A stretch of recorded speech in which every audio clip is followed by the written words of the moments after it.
Shabbat Shalom, everyone! We are in Tazria Metzora, a combined parsha, and we are in aliyah 4.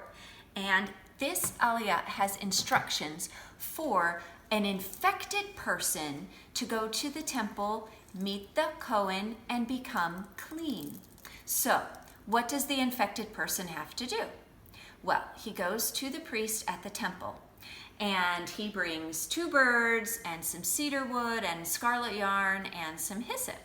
And the Kohen takes one of the birds and he kills it and he pours the blood into a clay pot.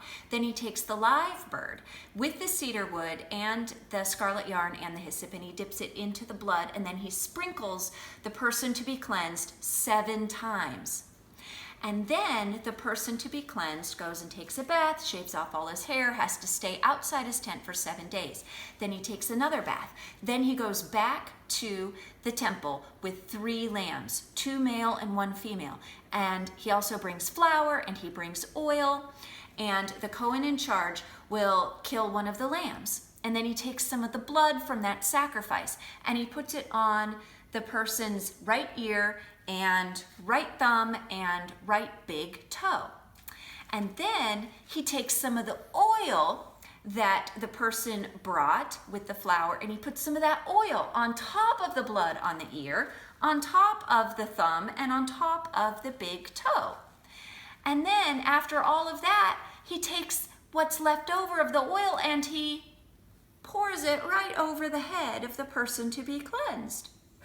That's a lot of instructions for how to be clean, isn't it? After you've had an infectious skin disease like Tzara'at. Wow. Well, we do know that even when God has very complicated directions for us, He means something with it. A lot of that symbolizes something. A live bird that goes free means that because of the blood of another, Yeshua, we get to go free. And when our ears and thumbs and feet are anointed with blood and with oil, the covering of Yeshua's atonement, and the Ruach HaKodesh, then we have ears to hear, and we put our hands to good work, and we walk the right way. There is so much symbolism in what Adonai gives us. But being clean is very important. I've been working on cleaning this a long time. It looks pretty good, don't you think? Oh, wait a minute. I forgot to clean the inside. Ew, the inside looks really gross.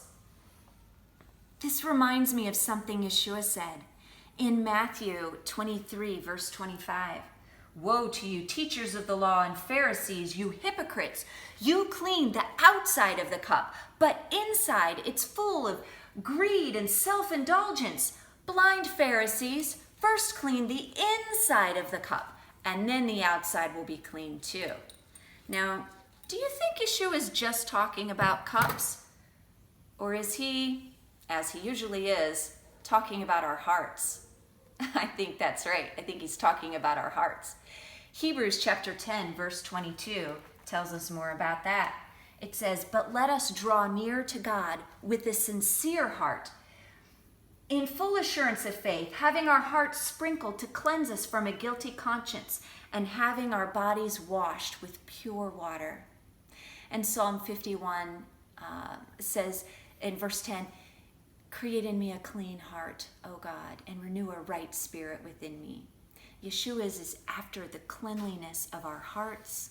He wants us to be clean on the inside, and then what's on the outside will look right too. Shabbat Shalom.